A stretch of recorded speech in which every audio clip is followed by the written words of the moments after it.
Hello students. तो आज हम एक्सरसाइज 5.1 एनसीईआरटी बुक का है ना मैथ का क्वेश्चन नंबर 19 सॉल्व करने वाले हैं।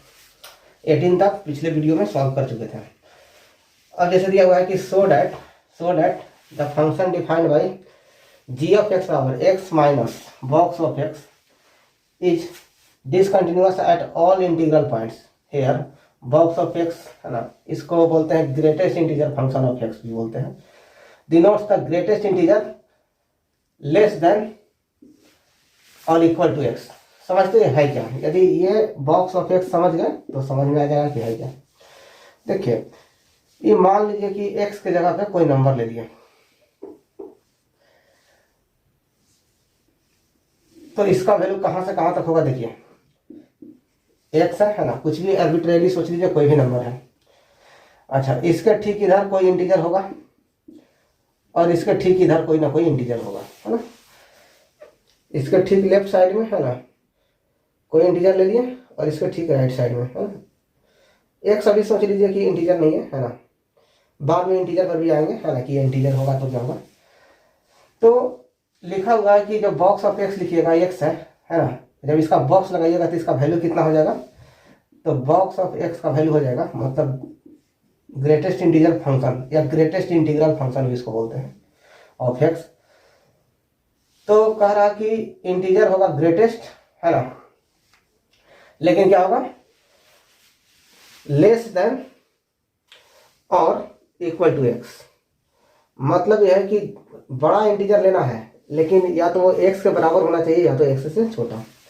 एक्स तो खुद इंटीजर है नहीं, तो इससे छोटा वाला ही है ना, लेकिन सबसे बड़ा, क्योंकि इसके इधर देखिएगा तो n-1 भी होगा, लेकिन इससे छोटा लेकिन सबसे बड़ा, इस x से छोटा इंटीजर लेकिन सबसे बड़ा। तो छोटा में इधर आइएगा तो बहुत सारे मिलेंगे, लेकिन इन सब में इधर वाले में सबसे बड़ा क्या होगा? n होगा। तो बॉक्स ऑफ n का वैल्यू किसके बराबर होगा? n का। तो अब देखिए, यहाँ रूल ये ऐसा हो गया कि मान लो कि x का वैल्यू n+1 से n से है ना, यहाँ n है, n से इसको हटाइए, n से लेकर n+1 तक होगा। तो बॉक्स x का जो वैल्यू होगा किसके इक्वल होगा? n के इक्वल होगा। तो इसको ग्रेटेस्ट इंटीग्रल फंक्शन में बोलेंगे। तो greatest integral function of x equal to n। यहाँ पर देखिए n लेस देन और equal to x less than n+1 रहेगा। तो जैसे अब सोचिए, मान लीजिए कि 3.4 रहेगा, तो 3.4 किसके किसके बीच में है? तो यहाँ इसके ठीक पहले 3 होगा और इसके ठीक बाद में क्या होगा? 4 होगा। तो यदि ग्रेटेस्ट इंटीग्रल फंक्शन इसका लिखना है, ग्रेटेस्ट इंटीग्रल वैल्यू, तो क्या आएगा? तो इससे छोटा है ना, 3.4 से छोटा लेकिन सबसे बड़ा, तो यही है ना 3। यहाँ फार्मूला भी देख लीजिए, ये हो गया मेन रूल। तो यहाँ पर कितना हो जाएगा इसका वैल्यू? 3 है ना, इससे छोटा लेकिन सबसे बड़ा, तो 3 ही आएगा। 2 तो होगा नहीं है ना, क्योंकि 2 से बड़ा 3 होता है। अच्छा, इसी प्रकार से अब ऐसे समझिए, 3.4 है तो हो जाएगा कितना? 3। इससे छोटा लेना है लेकिन सबसे बड़ा इंटीजर है ना, तो इस तरीके से। तो देखिए, इसका वैल्यू किसके बराबर हो जाएगा? n के बराबर है ना, बगल वाला जो जस्ट इंटीजर होगा ना वही। अब कोई कहेगा कि ठीक है बताइए 3 का क्या होगा ग्रेटेस्ट इंटीजर फंक्शन मतलब वैल्यू? तो ये कितना हो जाएगा? तो देखिए, तो 3 का वैल्यू किसके किसके बीच में है? तो ऐसे लिख सकते हैं ना, 3 से लेके और 4 के बीच में है ना, ठीक है। 3 से लेकर 4, यहाँ इक्वल टू भी लगा हुआ है ना। तो इक्वल टू मतलब ऐसे बताया था ना कि ये लिखना भी सही है, क्योंकि यदि 3 लेस देन नहीं है तो इक्वल टू भी है ना, एक बार बीच लेक्चर में डिस्कस किए थे। तो यहाँ पर जो है बॉक्स ऑफ 3 का वैल्यू इधर वाला होता है ना, तो इसका वैल्यू कितना हो जाएगा? 3। तो देखिए, अब ऐसे समझ लीजिए कि इंटीजर रहेगा तो उसका उतना ही हो जाएगा, लेकिन कोई पॉइंट में कोई नंबर होगा है ना, जैसे ये है ना, या कोई दूसरा नंबर होगा इंटीजर के अलावा, तो उससे छोटा वाला जस्ट पहले का इंटीजर होगा। बस इतना ही रखना है यार। जैसे -3.1 रख दिए, ठीक है। तो -3.1, तो देखिए -3.1 जो है किसके किसके बीच में है? तो आप पाइएगा कि -4 और -3 है ना। तो इसका वैल्यू किसके किसके बराबर होगा? इसको यहाँ घेर देते हैं। तो -3.1 का है ना बॉक्स लगाइएगा तो क्या हो जाएगा? -4 इधर वाला होगा, तो यहाँ लिखेंगे -4 इस तरीके से, ठीक। अच्छा, और कुछ क्वेश्चन कर लेते हैं। जैसे -2.9 है, -2.9 है। तो -2.9 का क्या होगा, तो -2 तो गलत हो जाएगा ना, क्योंकि -2 तो -2.9 से ज़्यादा होता है ना। अधिकतर कोई -2 गेस कर लेते हैं जल्दी से, तो नहीं, लेकिन इससे से छोटा ले रहा है लेकिन सबसे बड़ा, तो क्या होगा -3। नहीं समझ में आ रहा तो देखिए -2.9 है, लेस देन इक्वल टू कितना हो जाएगा -3 और लेस देन 2, है ना। ऐसे भी नहीं समझ में आ रहा है तो यहाँ ले लीजिए -2.9, नंबर लाइन तो ड्रॉ कर सकते हैं। अच्छा, इसके इधर जरूर 2 होगा और इसके ठीक पहले -3 जरूर होगा, है ना। और इधर -4 है ना, यहाँ -2 है ना, यहाँ पर है -2 और चलो ऊपर लिख देते हैं -2, इधर -1, है ना। तो -2.9 तो इसी के बीच में होगा। तो बताए थे यहाँ से, है ना, कि इसके इधर वाला वैल्यू लेते हैं जस्ट, है ना। तो इसका इधर वाला कौन सा मिलेगा, -3, तो क्या हो गया यहाँ पे -3 होगा। तो चलिए अब इस जो है सीधे क्वेश्चन पर आते हैं, है ना। ये वाला चीज ध्यान में रखेंगे। अब देखिए यहाँ पर है g ऑफ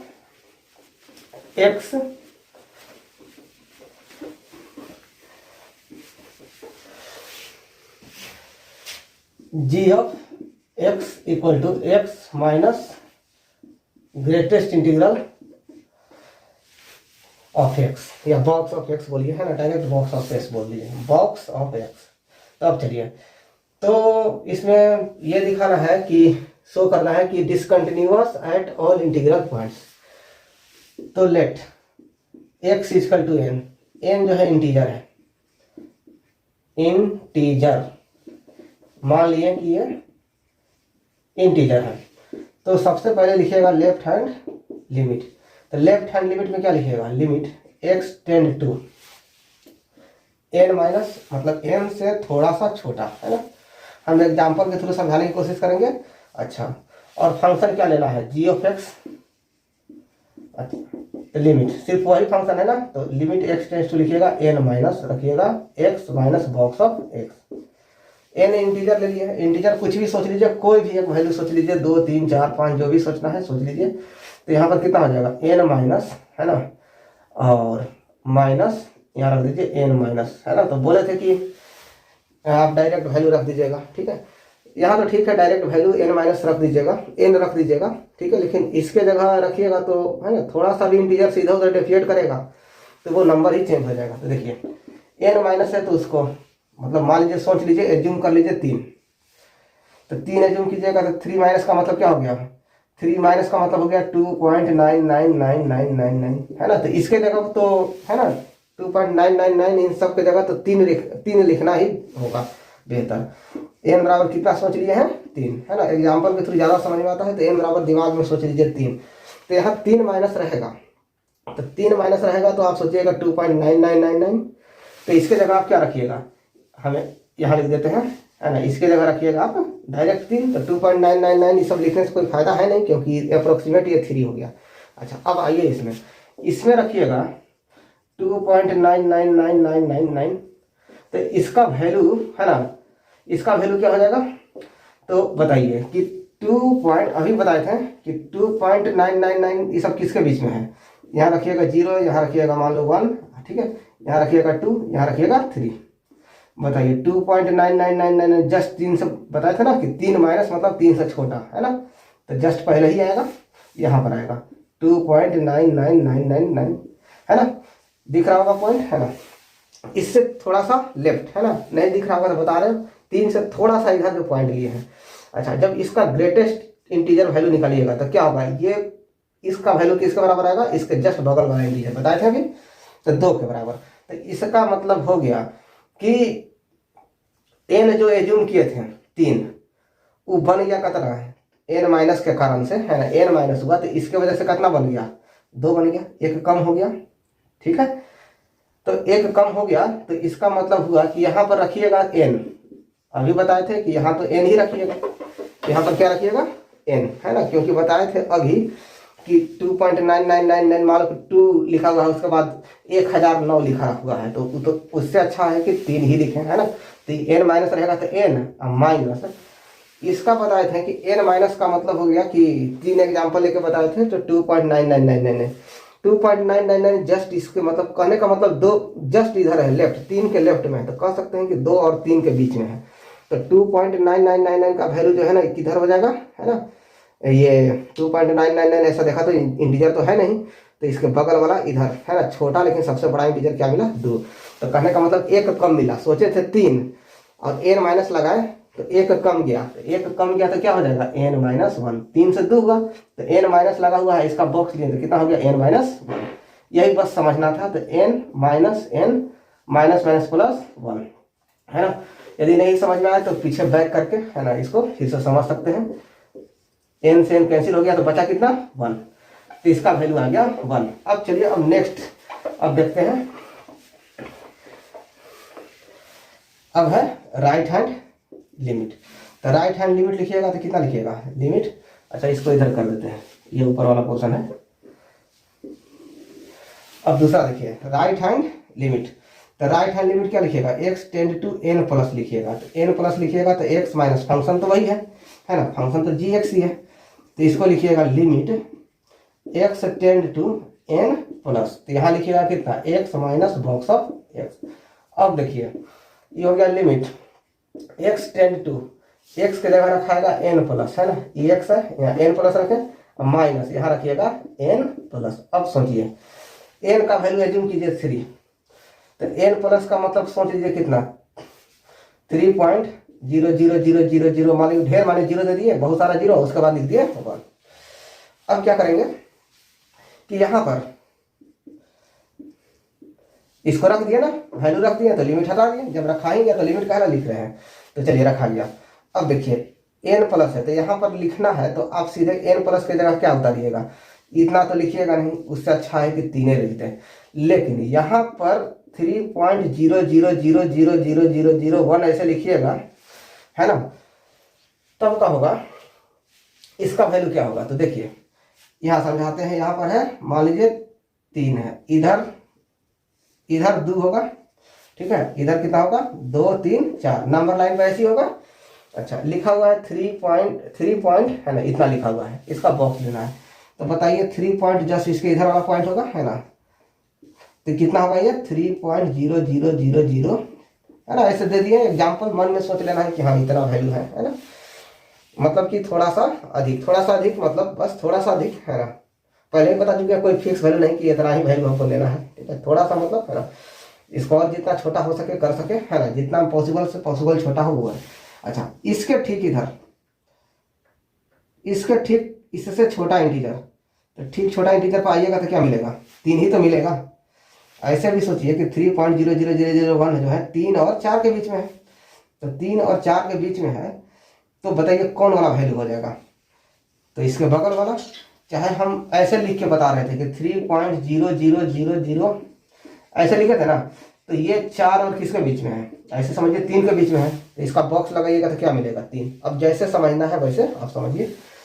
तो कहने का मतलब ये हुआ कि n बराबर 3 एज्यूम लिखिए थे और इसका बॉक्स किए तो मिला 3, इसका बॉक्स किए तो मिला 3, मतलब ज्यों का त्यों मिल गया, है ना। इसका बॉक्स करेंगे तो क्या मिलेगा 3, n बराबर 3 सोचे थे और n प्लस किए तो हमको क्या मिला 3 ही मिला।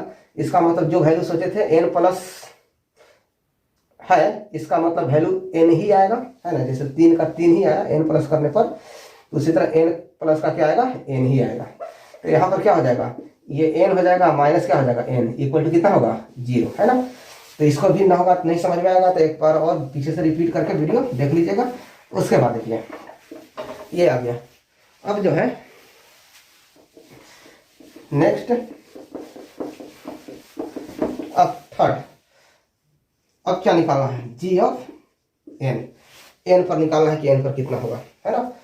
लेफ्ट हैंड लिमिट निकालिए n पर, कहाँ लिखे थे, हाँ n पर निकालिए left hand limit, right hand limit निकालिए और gn कितना हो जाएगा, यहाँ पर x की जगह n रखिएगा तो यहाँ हो जाएगा n minus box of n। और बताए थे कि 3 का ग्रेटेस्ट इंटीजर जो है 3 ही होगा, 3 n बराबर 3 सोचिएगा, तो 3 सोचिएगा तो यहाँ 3 लिखिएगा, यहाँ 3 का बॉक्स कितना होगा 3 ही होगा, बताए थे ना। 3 किसके किसके बीच में है ना, ऐसे 3 और 4 के बीच में यहाँ इक्वल टू होगा, है ना। बताए थे कि ये भी सही है, 3 लेस देन और इक्वल टू 3, मतलब ये होगा कि 3 लेस देन होना चाहिए या इक्वल टू, तो लेस देन नहीं है तो इक्वल टू है ना, तो इस 3 का वैल्यू क्या होगा, 3 ही होगा। अब बता देते हैं कि इंटीजर रहेगा तो बस उसको ज्यों का त्यों इंटीजर ही उतार दीजिए, ठीक है। तो क्या हो जाएगा, ये हो जाएगा n minus n equal to क्या हो गया 0। तो यहाँ पर देखिए क्या क्या मिला हमको, देखिए तो लेफ्ट हैंड लिमिट है 1 और राइट हैंड लिमिट कितना है 0, है ना।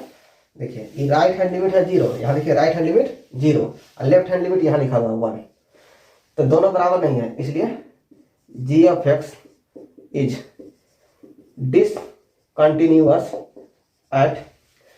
एट ऑल इंटीग्रल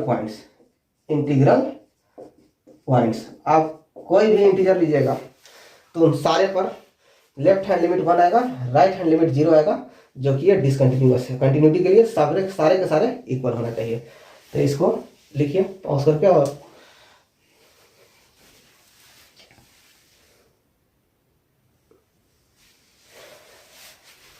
अब देखिए question number 20, is function defined by f of x बराबर x square minus 5x plus 5 is continuous at x equal to pi, है ना। तो चेक कर लीजिए है कि नहीं, x इक्वल टू कहाँ पर चेक कीजिएगा पाई पे। तो लेफ्ट हैंड लिमिट देखिए कहीं कहीं सॉल्यूशन में देखिएगा तो वहाँ पर h मिलेगा, h कहीं लिखा हुआ रहता है ना, pi plus h pi minus h, तो h टेंस टू 0 किया हुआ रहता है, उसमें कोई घबराने की बात नहीं है ना। इससे भी बनता है ऐसे मेथड से, है ना, प्लस करके, है ना, पाई माइनस पाई प्लस करके जैसे हम बता रहे हैं, है ना, ये ज़्यादा अच्छा मेथड है ना, इससे ज़्यादा आसानी होती है। तो चलिए लिमिट x टेंस टू लिख दिए लेफ्ट हैंड लिमिट में पाई माइनस, है ना, पाई माइनस मतलब थोड़ा सा छोटा, अच्छा, और यहाँ पर है f of x equal to, function तो एक ही है ना, जो है उसको लिखते हैं, कितना है limit x tend to pi minus, अच्छा यहाँ देखिए एक्स स्क्वायर है माइनस साइन x है और प्लस 5 है। तो चलिए पाई माइनस रखते हैं, तो पाई माइनस बोले थे ना, पाई स्क्वायर ही रखिए, कोई दिक्कत नहीं है ना। पाई माइनस थोड़ा सा छोटा है, उससे कोई दिक्कत नहीं है, अप्रोक्सीमेट वैल्यू कीजिएगा तो लास्ट में फाइनली उतना ही लिखना पड़ेगा, है ना। पाई स्क्वायर माइनस यहाँ लिखिएगा कितना साइन पाई माइनस मतलब पाई ही रखिए, है ना, और प्लस कितना होगा 5, तो पाई स्क्वायर हो गया। और साइन पाई का मतलब होता है 180, है ना। देख लीजिए एक बार और, डी बाई 180, है ना, डिग्री को डी मतलब डिग्री, तो डी बाई 180 आर बटे पाई, आर का मतलब रेडियन, तो डी बाई 180 बराबर आर का जगह पाई, रेडियन में ये सब वैल्यू रेडियन में है, तो पाई बटे पाई, पाई से पाई कैंसिल, तो डी बराबर कितना हो गया 180 डिग्री, है ना, इधर से गुना होगा ना 1 से, तो 180 डिग्री, तो इसका मतलब साइन है 180 डिग्री। अब देखिए 180 डिग्री है, साइन पाई की जगह कितना है साइन 180, है ना, डिग्री में कन्वर्ट कर दिए, डिग्री में, है ना, अंडरस्टैंडिंग ज़्यादा बनता है। अच्छा अब देखिए ई लिख दिए 180 माइनस 0, बताइए 180 किस क्वाड्रेंट में, 180 कितना होगा, तो मेजरमेंट एंगल का यहीं से करेंगे, है ना, एक्स पॉजिटिव एक्स एक्सिस से इधर की ओर जाएंगे तो कितना हो गया, यहाँ से घूमे तो 180, और माइनस यदि कुछ कीजिएगा थोड़ा सा भी कोई नंबर माइनस कीजिएगा तो पहुंचेगा सेकेंड क्वाड्रेंट में, और सेकेंड क्वाड्रेंट में साइन और कॉसेक पॉजिटिव होता है, इसमें क्या होता है ऑल पॉजिटिव, है ना, प्लस ऑल पॉजिटिव, इसमें क्या होता है टैन और कॉट, और इसमें कॉस और सेक। तो सेकेंड क्वाड्रेंट में पता चला कि साइन और कॉसेक, अभी पता चला कि ये सेकेंड 180 में से कुछ ना कुछ घटा तो सेकेंड में ही है, तो सेकेंड में साइन पॉजिटिव होता है, तो यहाँ लिखिएगा साइन 0, है ना, तो साइन 0 का वैल्यू कितना होता है 0, मतलब साइन 180 का वैल्यू हो जाएगा 0, तो माइनस 0 लिखिएगा प्लस 5, तो कितना हो गया पाई स्क्वायर प्लस हो गया 5। अब क्या निकालिएगा राइट हैंड लिमिट, तो लिमिट क्या लिखिएगा x tend to pi plus, और यहाँ है एफ ऑफ एक्स बराबर limit x tend to pi plus, और यही है x square minus sine x plus 5, बोले थे क्या रख देना है पाई ही रख देना है, ठीक है। अप्रोक्सीमेट वैल्यू, है ना, थोड़ा सा बढ़ा के भी, थोड़ा सा मतलब थोड़ा सा ही बढ़ाना रहता है, बहुत ज़्यादा थोड़े ना बढ़ाना रहता है कि ज़्यादा वैल्यू में फर्क आएगा, है ना, एकदम नेग्लिजिबल बढ़ाना है, ठीक है। लिखा हुआ 10 टू, है ना, या अप्रोचेज भी बोलते हैं, एक्स अप्रोचेज पाई प्लस, मतलब कि एकदम पाई के जितना पॉसिबल हो उतना पास है ना, ऐसा है इसका मतलब ये हो गया। तो सीधे पाई ही रख देंगे, तो ये हो गया पाई स्क्वायर। अभी पता चला कि साइन पाई का वैल्यू यहाँ पर बताया ना 0 प्लस फाइव, ये हो गया पाई स्क्वायर प्लस 5। अब कहा कि ठीक है, अब पाई रख के देखो, पूरे पाई रखो, तो पाई रखोगे तो क्या आएगा इसमें पाई रखो तो यहाँ भी सब पाई, यहाँ भी पाई, तो देखिए क्या आएगा, पहले आएगा यहाँ पाई रखिएगा तो पाई स्क्वायर और माइनस साइन, और यहाँ पर एक से जगह रखिएगा पाई, और प्लस लास्ट में 5 है तो 5, तो कितना हो गया pi square minus sine pi का वैल्यू 0 और प्लस 5, तो कितना आ गया पाई स्क्वायर प्लस 5। तो देखिए तो तीनों बराबर है। ये लेफ्ट हैंड लिमिट था, यहाँ पे राइट हैंड लिमिट कितना है पाई स्क्वायर प्लस 5।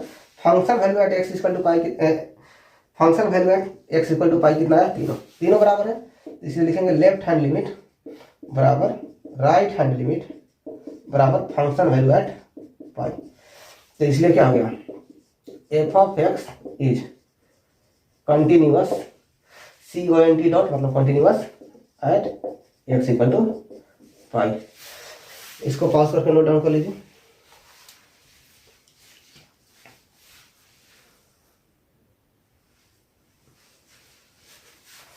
अब देखिए डिस्कस द कंटिन्यूटी और द फॉलोइंग फंक्शन। तो ए को सॉल्व करते हैं, sine x plus cos x है ना। मान लिए कि एक्स इक्वल टू कोई वैल्यू उठा लीजिए, एक्स बराबर है ना, कुछ भी लिख दीजिए है ना, जैसे लिख देते हैं सी eight x equal to c. तो लेफ्ट हैंड लिमिट पहले लिखिएगा, लेफ्ट हैंड लिमिट तो लिखिएगा limit x tend to c minus, और यहाँ कुछ है एफ ऑफ एक्स है ना। अच्छा एफ ऑफ एक्स का क्या है ये लिखते हैं ना, तो चलिए ये लिख देंगे लिमिट पार्टे बना रहे हैं x tend to c minus,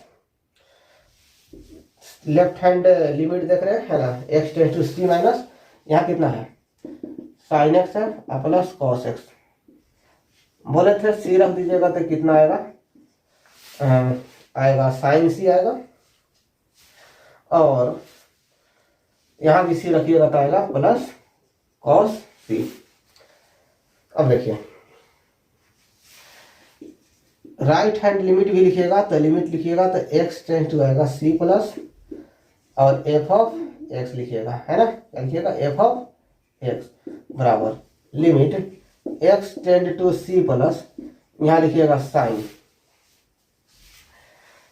sign, तो यहाँ पर क्या लिखिएगा एक्स प्लस कॉस एक्स, जो फंक्शन है ना एफ ऑफ एक्स यही है ना, इसको देख के यहाँ लिख दिए equal to limit x tend to c plus. तो चलिए सी प्लस है तो क्या रखिएगा सी खाली रखिएगा, तो साइन सी प्लस कॉस सी ही रखिएगा है ना।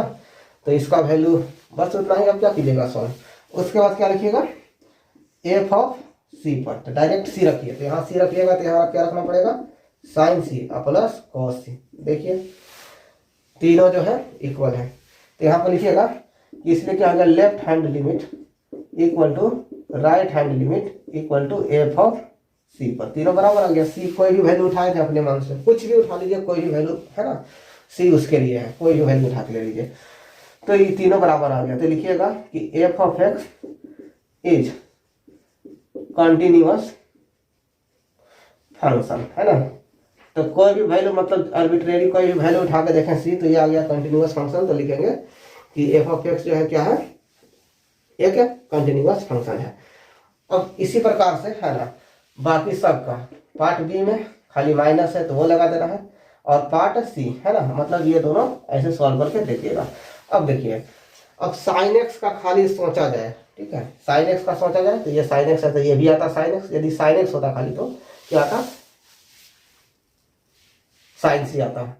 यदि कॉस का खाली सोचा जाता तो सब में तीनों में कॉस है ना, जैसे इसका इसी का नेक्स्ट क्वेश्चन है ना, तो उसी पर बता रहे हैं कि यदि साइन एक्स लिया जाता तो साइन एक्स भी क्या होता कंटिन्यूअस फंक्शन आता, कॉस एक्स रहता तो भी वो भी कंटिन्यूअस आता। तो कहने का मतलब है कि साइन एक्स भी कंटिन्यूअस है, कॉस एक्स भी कंटिन्यूअस है। तो दो कंटिन्यूअस फंक्शन का प्लस माइनस या मल्टीप्लिकेशन है ना, वो हमेशा कंटिन्यूअस फंक्शन होता है। तो चलिए इसका सॉल्यूशन हो गया। तो बी और सी को इसी तरह से आपको जो है सॉल्व करना है। तो एक नोट पॉइंट यहाँ से आ गया कि note if f of x and मान लीजिए कोई दूसरा फंक्शन है जी ऑफ एक्स, ठीक है, तो इसको नोट कर लिए होंगे, है ना। तो if f of x and g of x, है ना, are two continuous function, two continuous function. तो कंटिन्यूअस फंक्शन का मतलब है ना कि कुछ भी मान रखिए इसका कुछ ना कुछ मान निकल जाएगा। एक बार और बोले थे जी एक्स में भी कुछ भी मान रखिए उसका कुछ ना कुछ मान निकल के आ जाएगा, रियल वैल्यू हमको मिल जाएगा। तो कहने का मतलब है कि इन दोनों को जोड़ेंगे तो इसका भी कुछ ना कुछ वैल्यू कंटिन्यूअस है, तो कुछ ना कुछ वैल्यू रखने पर, है ना, कुछ ना कुछ निकल जाएगा। ऑल रियल के लिए कुछ ना कुछ रखिएगा तो कुछ ना निकल जाएगा, कुछ वैल्यू निकल के आएगा। यहाँ भी यदि मान लीजिए कि सी रखते हैं तो एफ सी आया, है ना, और ये रियल वैल्यू है। और यहाँ भी सी रखते हैं तो क्या निकल के आ गया, मान लीजिए कि ये भी कोई रियल वैल्यू निकल के आ गया। तो इसका मतलब वैल्यू निकल गया, मतलब ये भी कंटिन्यूअस है, ये भी कंटिन्यूअस है। तो बताइए ये दोनों रियल वैल्यू मिला, तो दोनों रियल वैल्यू का जोड़ भी क्या होता है, रियल ना होगा। तो इसका मतलब क्या हो गया कि दोनों का एडिशन भी क्या होगा, दोनों कंटिन्यूअस फंक्शन का एडिशन भी एक कंटिन्यूअस फंक्शन होगा। फिर से एक बार, जैसे एफ ऑफ एक्स है ना, और जी ऑफ एक्स अलग अलग मान लीजिए कंटिन्यूअस फंक्शन है। तो इसमें कोई वैल्यू आर्बिट्रेरी कोई भी वैल्यू उठा कर रखिए, सी सोच लिए, है ना, सी मतलब कुछ भी हो सकता है, कोई भी रियल, √2, 0.2, कुछ भी सोचना है सोच लीजिए, है ना। तो यहाँ पर रखें तो कुछ ना कुछ वैल्यू निकल के आया, क्योंकि कंटिन्यूअस है तो कोई ना कोई वैल्यू देगा ही।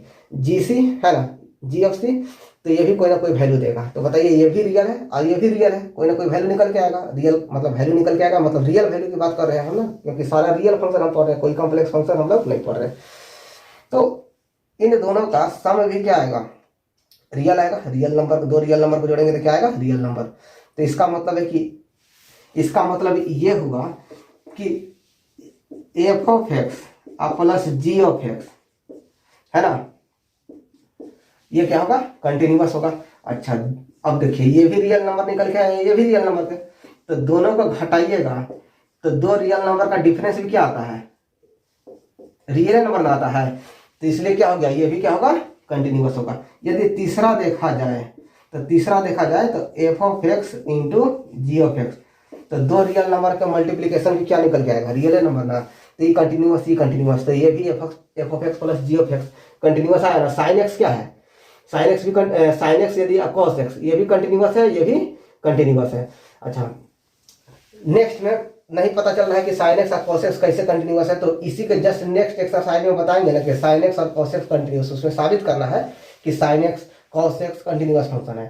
तो अभी नहीं समझ जिनको आ रहा होगा तो बस यही मानिए कि साइन एक्स जो है ना कंटिन्यूअस है, कॉस एक्स मानना क्या है ही, है ना। तो साइन एक्स कंटिन्यूअस है और कॉस एक्स भी क्या है, कंटिन्यूअस है। तो दोनों का जोड़ कंटिन्यूअस निकल के आया, है ना, कंटिन्यूअस।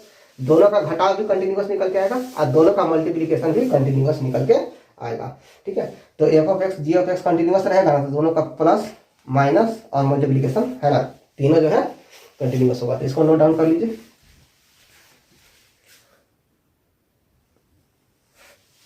अब देखिए, discuss the continuity of sine, cosine, cosecant, secant, cotangent function, है ना, इन सब का। तो पहला देखते हैं साइन का, है ना। मान लीजिए एफ ऑफ एक्स बराबर साइन एक्स ले लीजिए, है ना। तो कोई एट एक्स इक्वल टू सी, है ना, कोई पॉइंट ले लिए सी, कुछ भी हो सकता है, कोई भी रियल वैल्यू उठा लीजिए।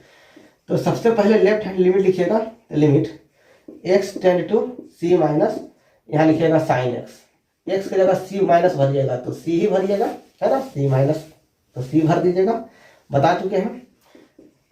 Right hand limit, limit x tend to c plus, यहाँ पर जो है साइन एक्स है तो कितना भरिएगा, यहाँ पे साइन सी ही भरिएगा, और एफ सी रखिएगा, पूरे सी रखिएगा। तो यहाँ पर इसके जगह सी रखिएगा तो क्या आएगा, साइन सी ही आएगा। तो देखिए तो तीनों इक्वल है, तो left hand limit equal to right hand limit equal to f c, तो तीनों बराबर आ गया ना। तो इसलिए क्या हो गया, इसलिए sine x is a continuous function. इसी प्रकार से देखा जाए, मान लीजिए कि एफ ऑफ एक्स बराबर कॉस एक्स है, ठीक है, कोसाइन का मतलब कॉस है ना, कॉस एक्स। तो at x equal to c रखिएगा, ठीक है, कंटिन्यूअस फंक्शन, ठीक है, कंटिन्यूअस फंक्शन मतलब for all real value x belong to real number, मतलब कोई भी रियल नंबर रखिए कंटिन्यूअस होगा। At x equal to c, तो यहाँ भी लेफ्ट हैंड लिमिट रखिएगा, तो limit x tend to c minus, है ना, सी से थोड़ा सा छोटा, सी कोई भी रियल वैल्यू है। फिर उसी तरह लास्ट में इसमें भी लिख देंगे। अच्छा, तो यहाँ रखिएगा कॉस एक्स, तो यहाँ पर लिमिट हटाइए और सी माइनस रखिए, तो आपको पता ही है क्या रखना है, सी रखना है। Right hand limit, limit x tend to c plus, तो यहाँ कितना है कॉस एक्स, तो यहाँ सी ही रखिएगा, तो क्या आएगा कॉस सी।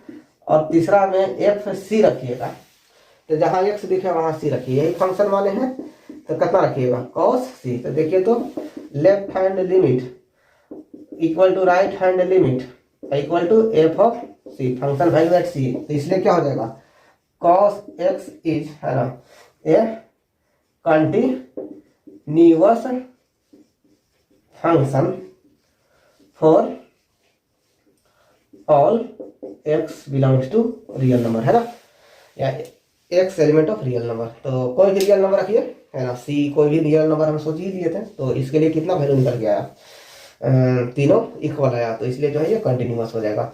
तो दो पार्ट हो गया। अब देखिए नेक्स्ट, अब है कोसेकेंड। तो एक बार बताए थे कि डिनोमिनेटर में जीरो नहीं आना चाहिए। तो और कंटिन्यूअस के बारे में क्या बोले थे कि यदि ठीक ठीक वैल्यू निकल जाए, रियल नंबर वैल्यू निकल जाए, है ना, कोई वैल्यू पुट करे या किसी पॉइंट पर फंक्शन का रियल वैल्यू मिल रहा है, तो वो उस पॉइंट पर क्या होगा कंटिन्यूअस होगा, ठीक है। तो इतना बात याद रहेगा तो ये बन जाएगा। तो एफ ऑफ एक्स, क्योंकि अगला सारा इसी कॉन्सेप्ट पे है, तो कॉस एक एक्स है ना, तो कॉस एक एक्स को क्या लिख सकते हैं 1/sin एक्स, ठीक है। तो यहाँ पर देखिए अब डायरेक्ट बनेगा कॉस एक्स, है ना, विल बी, अच्छा ये जानते हैं कि ऊपर एक है नीचे साइन एक्स है, एक कंटिन्यूअस है और साइन एक्स भी कंटिन्यूअस है। हियर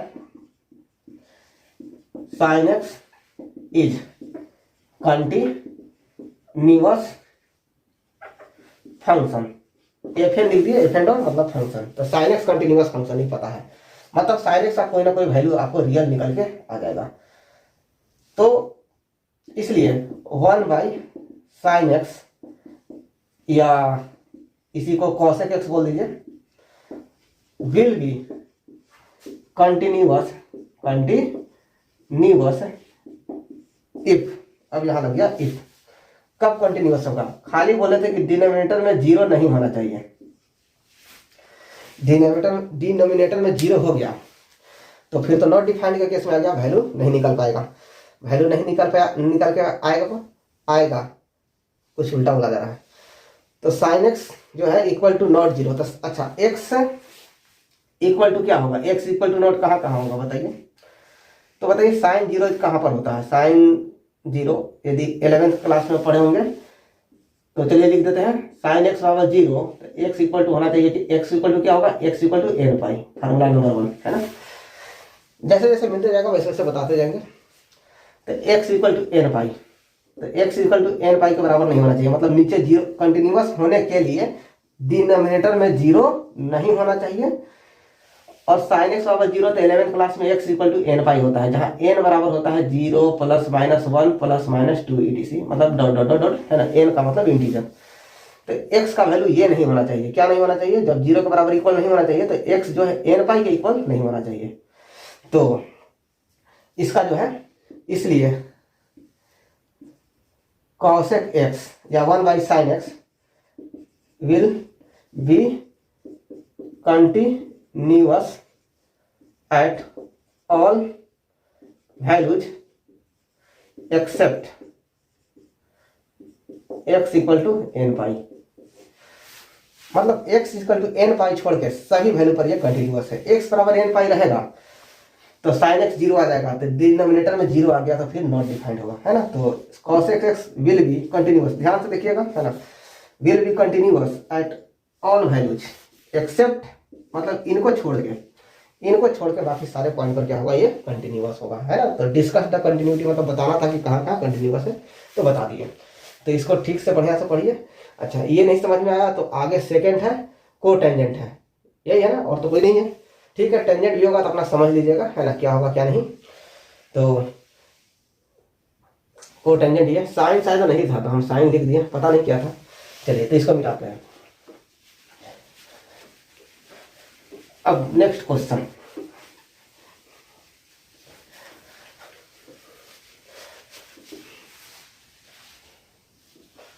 अगला f of x equal to मान लिए सेक एक्स, सेकेंड मतलब सेक एक्स, तो सेक एक्स को लिखिएगा 1/cos x, है ना। तो here cos x is a, सबसे पहला पार्ट में तो ये ना साबित कर दिए थे कि cos x is a continuous function, है ना, इसलिए 1/cos x लिखिए या sec x। अच्छा, ऊपर एक नीचे cos x है, तो cos x कंटिन्यूअस फंक्शन है, कंटिन्यूअस, है ना, स्पेलिंग कहीं मिस्टेक होगा तो देख लीजिएगा। तो cos x जो है कंटिन्यूअस फंक्शन है, मतलब x cos x कुछ भी रखिएगा, कोई भी रियल नंबर, तो cos x कुछ ना कुछ निकल के आने वाला है, ठीक है। तो 1/cos x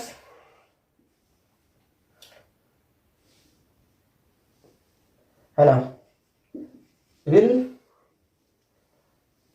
B continuous if, है ना, कंटिन्यूअस। अच्छा, बताए थे कि डिनोमिनेटर में जीरो नहीं आना चाहिए, तो ये कंटिन्यूअस तभी होगा जब cos x जो है नॉट इक्वल टू क्या हो, जीरो। डिनोमिनेटर में जीरो, पहले वाला केस, यहाँ पर cos x यदि जीरो हुआ तो ये जो है फिर से उस पर वैल्यू नहीं निकल पाएगा, डिनोमिनेटर में जीरो नहीं होना चाहिए, है ना। ये बचपन क्लास से ही पढ़ते आ रहे हैं, है ना, कि जीरो से भाई भाग नहीं दे सकते हैं, तो आज भी नहीं दे सकते हैं, 12 में चले गए हैं फिर भी। तो यहाँ पर देखिए, तो सेकंड में तो यहाँ क्या है, cos x equal to zero, x power कितना हो जाएगा, तो देखिए ये होता है 2n + 1 इंटू π/2, मतलब π/2 का ऑड मल्टीपल होना चाहिए। n बराबर कितना हो गया, जीरो, है ना, +-1, है ना, +-2।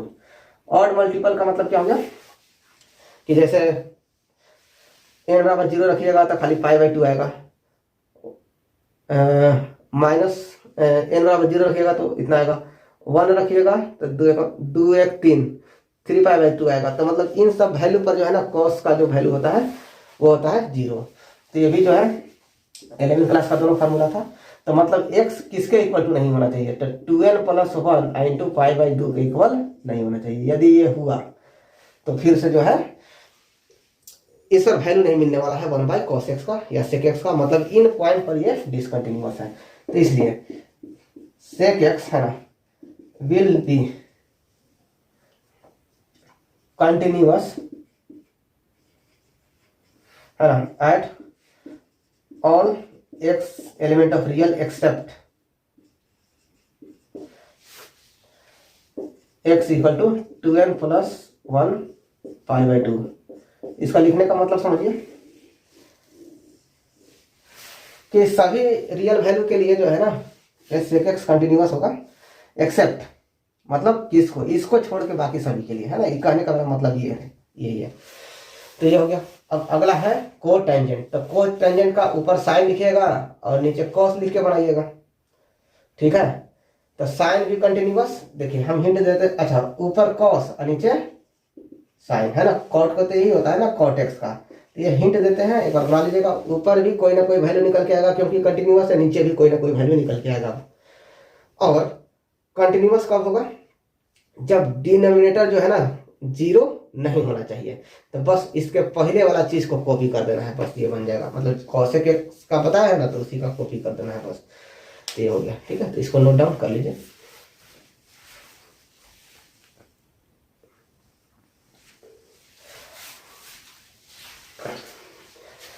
इसमें भी वही है ना, फंक्शन चेंज कर रहा जीरो पे, और दूसरा बात यह है कि ये फंक्शन में कुछ डाउट ये है कि डिनोमिनेटर में x है और डिनोमिनेटर में 0 नहीं होना चाहिए, और 0 पर फंक्शन भी चेंज कर रहा। तो ये सबसे तो बेस्ट अपॉर्चुनिटी है ना सॉल्व करने का, कि बस एक ही वैल्यू को हमको चेंज करना है 0 पर ये डाउट है फंक्शन का कि 0 पर होगा कि नहीं कंटिन्यूअस। और दूसरा में ये कि 0 पर ही फंक्शन भी चेंज कर रहा है, तो सिर्फ आपको x बराबर 0 पर चेक करना है। पहला डाउट सुनिए, इस फंक्शन में ये डाउट है कि डिनोमिनेटर में x है तो x 0 होगा कि नहीं, ये डाउट है। और दूसरा में कि फंक्शन 0 पर ही चेंज कर रहा है, तो एक ही वैल्यू पर चेक करना रह गया 0 पर ही, है ना। दो डाउट है लेकिन 0 पर ही है, तो एट x इक्वल टू 0। तो सबसे पहले लिखिएगा लेफ्ट हैंड लिमिट, तो क्या लिखिएगा limit x tend to 0 minus, 0 minus का मतलब 0 से थोड़ा सा छोटा। तो बताइए कि किस में लाई करेगा। ऑब्वियसली ऊपर वाला x लेस देन 0 है, तो ऊपर वाला तो लिखिएगा साइन x बाई x। हाँ, अब इसका वैल्यू बताना है कि ये क्या होगा। तो क्लास 11th में कुछ लिमिट का फॉर्मूला था, तो वो हम यहाँ मेंशन कर देते हैं। तो देखिए लिमिट x टेंड टू 0 रहेगा, तो ऊपर रहेगा साइन x और नीचे रहेगा x, तो इसका वैल्यू होता है 1। लिमिट x टेंड टू 0, यदि cos x होता है तो 1। अच्छा 0 है तो 0 सीधे पुट कर दीजिए।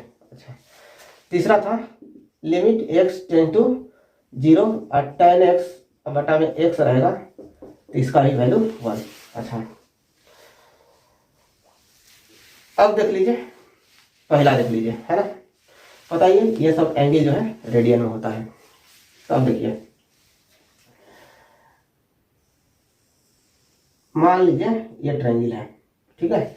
अच्छा, बेटर अंडरस्टैंडिंग के लिए यहाँ थीटा लिख देते हैं, यहाँ भी थीटा लिख देते हैं, कोई बात नहीं है, क्योंकि एंगल जो है ना थीटा ही लिखते हैं ना, तो यहाँ से समझ में आ पाएगा। यहाँ ले लीजिए थीटा, और यहाँ थीटा टेंस टू क्या है 0 है। अच्छा, तो अब बताइए कि थीटा बराबर ये क्या लिखिएगा, आर्क लेंथ लिखिएगा l और रेडियस लिखिएगा r।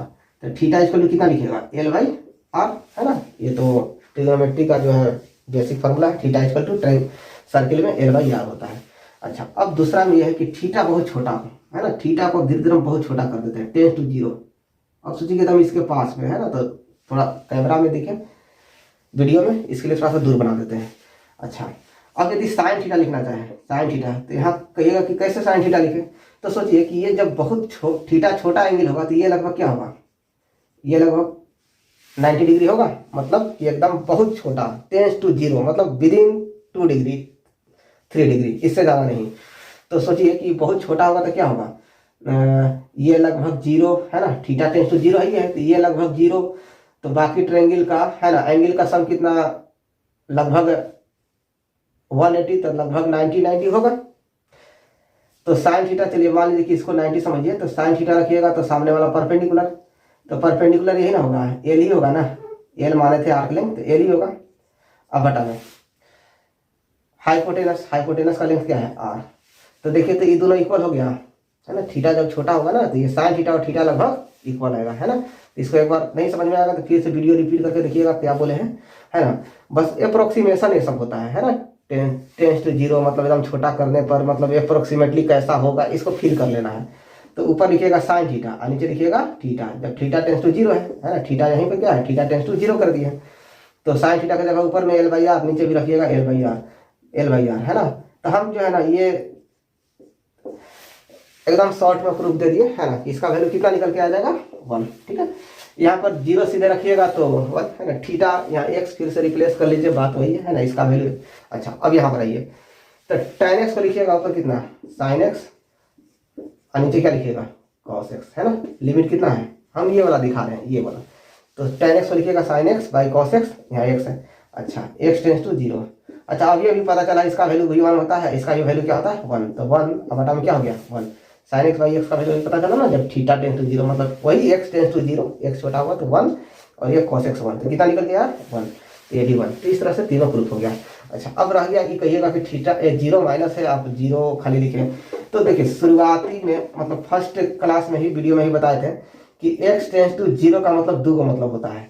एक होता है x या तो, है ना, x टेंस टू 0 का मतलब हो गया, देखिए यहीं पर लोग h मान के बनाते हैं, तो क्या है h टेंस टू 0 लिखा रहता है ना। तो ऐसे लिख के बनाते हैं तो इसका दो मतलब होता है ना।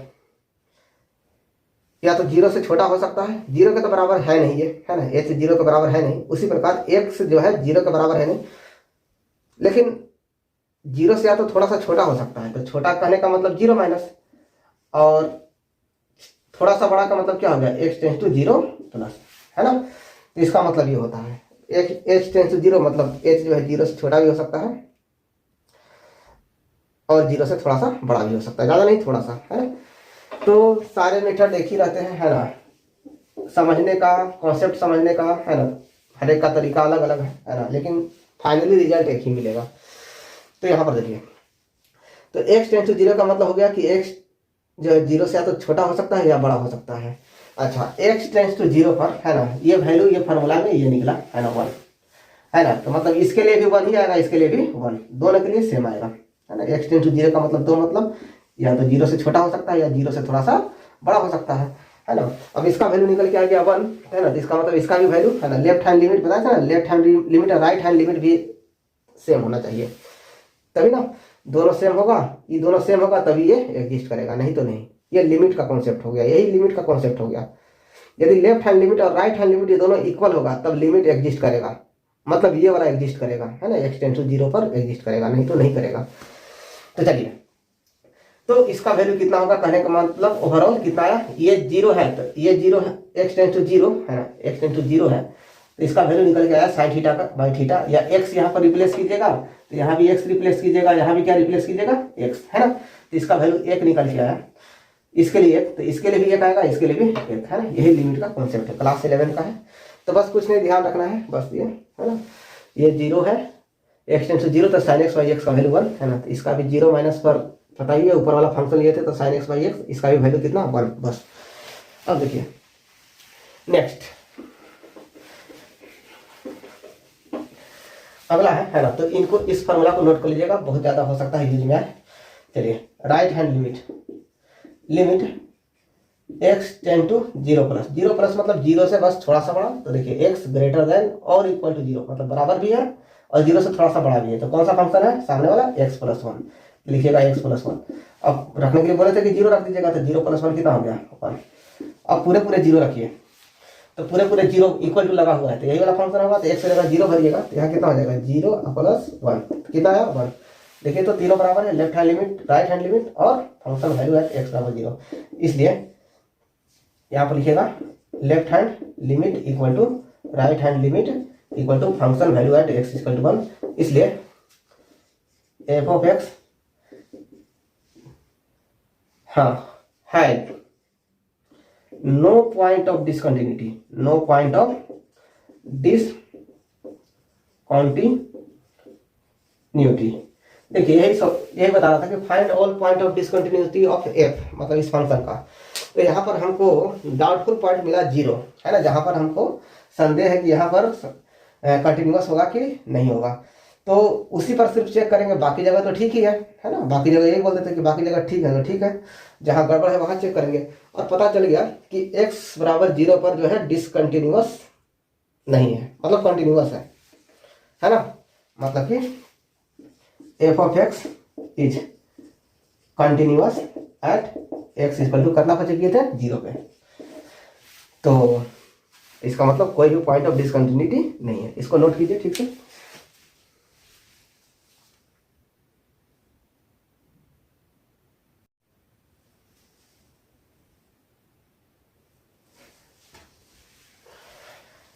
अब देखिए, determine if F defined by f of x बराबर ये दिया हुआ है,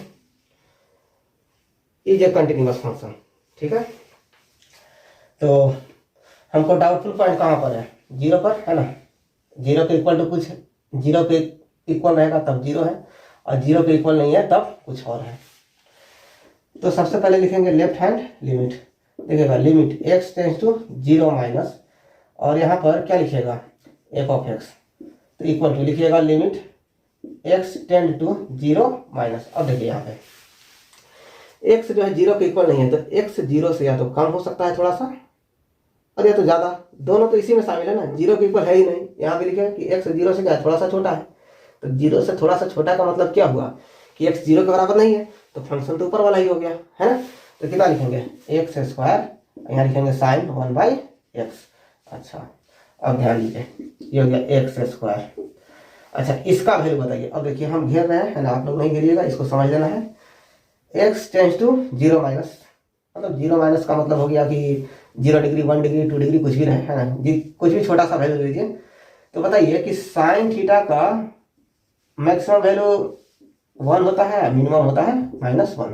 मतलब साइन थीटा का जो वैल्यू होता है -1 और 1 के बीच में, कुछ भी रखिए, -1 और 1 के बीच में आने वाला है, इसके अलावा कुछ नहीं आने वाला है। तो इसका मतलब ये देखा जाए कि पूरा थीटा सोच लिया जाए कि ये पूरा थीटा है, तो साइन का वैल्यू जब भी आएगा -1 और 1 के बीच में आएगा, कुछ भी रखिए, है ना। यहाँ 0 नहीं है ना, मतलब 0 से थोड़ा सा डेविएट, मतलब इधर उधर थोड़ा सा कम है ना, मतलब माइनस में है, तो कुछ भी आएगा ठीक है, वैल्यू जो भी आएगा -1 और 1 के बीच में आने वाला है। तो इसका वैल्यू -1 तो क्या हो गया, 1, है ना, इसका बीच में। और यहाँ 0 रखिएगा, तो 0 रखिएगा तो यहाँ जाएगा सीधे क्या बोलते हैं ना, सीधे 0 स्क्वायर इंटू -1 to 1 के बीच में कुछ ना कुछ जरूर आएगा, -1 और 1 के बीच में वैल्यू रहेगा, है ना। -1 और 1 के बीच में जो भी वैल्यू आएगा, -1 और 1 के बीच में। और बताइए कि कोई भी वैल्यू आया उसमें 0 से गुना कर देंगे तो 0 आएगा, हो गया 0। राइट हैंड लिमिट कितना हो जाएगा, limit x tends to 0 plus, यहाँ f ऑफ x लिखिएगा, तो लिमिट x टेंस टू क्या हो गया, 0 प्लस एक्स स्क्वायर कितना है, साइन 1/x। अच्छा, ये कैसे लिख दिए जल्दी जल्दी, यहाँ देखिए 0 प्लस मतलब 0 के बराबर नहीं है, 0 से थोड़ा सा बड़ा है, 0 से थोड़ा सा बड़ा मतलब 0 के बराबर तो नहीं हुआ। तो यहाँ देखिए x 0 के बराबर यहाँ पे नहीं है, तो कौन सा फंक्शन होगा, ऊपर वाला, इसलिए देखिए लिख दिए। अच्छा, इसमें भी सेम एक्सप्लेनेशन, इसका वैल्यू किसके किसके बीच में होगा बताइए, साइन थीटा का वैल्यू -1 to 1 के बीच में। और जब रखना है तो सीधे क्या रखिएगा, 0 रखिएगा, तो 0 का स्क्वायर गुने -1 to 1 कुछ भी रख दीजिए, तो इसका वैल्यू कितना निकल जाएगा, गुना होगा तो 0 में -1 to 1 कुछ भी वैल्यू लीजिए, उसमें 0 से गुना होगा तो वापस क्या आने वाला है, 0। अच्छा, अब 0 पर तीसरा क्या है, लेफ्ट हैंड लिमिट चेक कर लीजिए, राइट हैंड लिमिट और 0 पर। अच्छा, 0 पर क्या है, 0, ठीक है। तो इसलिए क्या हो गया, देखे तो ये एक फंक्शन वैल्यू एट x बराबर 0, राइट हैंड लिमिट भी 0 आ गया, लेफ्ट हैंड लिमिट भी देखिए क्या आ गया, 0। इसलिए यहाँ लिख देते हैं left hand limit equal to right hand limit equal to f of 0, है ना। तो कह रहा कि कंटिन्यूअस है कि नहीं डिटरमाइन करो, है ना, तो yes, f of x is a continuous function. तो चलिए इसको नोट डाउन कीजिए, है ना, पॉज करके।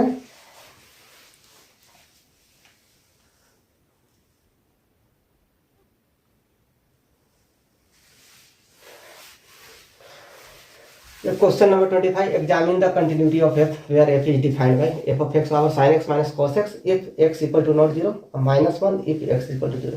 देखिए इसको एज ए होमवर्क बनाइए, क्वेश्चन नंबर 24 जैसा ही है ना, उससे तो आसान ही है ना। सिर्फ 0 माइनस 0 प्लस, तो बता देते हैं कि 0 माइनस मतलब 0 से छोटा, 0 के बराबर नहीं होगा तो इसी में लाई करेगा, और 0 प्लस मतलब 0 से थोड़ा सा बड़ा, तो ये भी इसी में लाई करेगा, है ना। तो left hand limit right hand limit निकालिएगा, और x पावर 0 पर -1 दिया है, देखिएगा तीनों इक्वल है कि नहीं, है ना। हमारे समझ से तीनों इक्वल आ जाएगा, है ना, 0 ही रखना है ना, तो यहाँ 0 रखिएगा तो साइन 0 माइनस cos 0 तो -1 आएगा, है ना। 0 प्लस में आइएगा तो भी 0 रखिएगा तो साइन 0 माइनस cos 0 ये भी -1, तो तीनों इक्वल आ जाएगा। तो इसको जैसे कहने का मतलब है कि ठीक है, आसान है, लेकिन जब तक जो है लिखने नहीं आएगा कि हाँ पहले क्या लिखें, पहले कौन सा स्टेप लिखें, क्या लिखें क्या नहीं, है ना, तो शुरुआती दौर में जब सीख रहे हैं तो ये प्रॉब्लम आएगा। तो इसको एज ए होमवर्क, है ना, ट्राई कीजिएगा, नहीं तो पीछे जो बनाए हैं उनका हेल्प लीजिएगा, ठीक है। तो चलिए अब बाकी का क्वेश्चन नेक्स्ट वीडियो में कंप्लीट करा देंगे, है ना। ये सेशन काफ़ी लंबा गया इस एक्सरसाइज का, क्योंकि मतलब कि जो फर्स्ट बार में देख रहे हैं वीडियो, है ना, फर्स्ट बार में कंटिन्यूटी डिफरेंशिएबिलिटी के बारे में, कंटिन्यूटी के बारे में पढ़ रहे हैं, तो उनके लिए जो है ना हर एक चीज़ समझा के बताना था, ठीक है। तो बाकी का क्वेश्चन नेक्स्ट वीडियो में।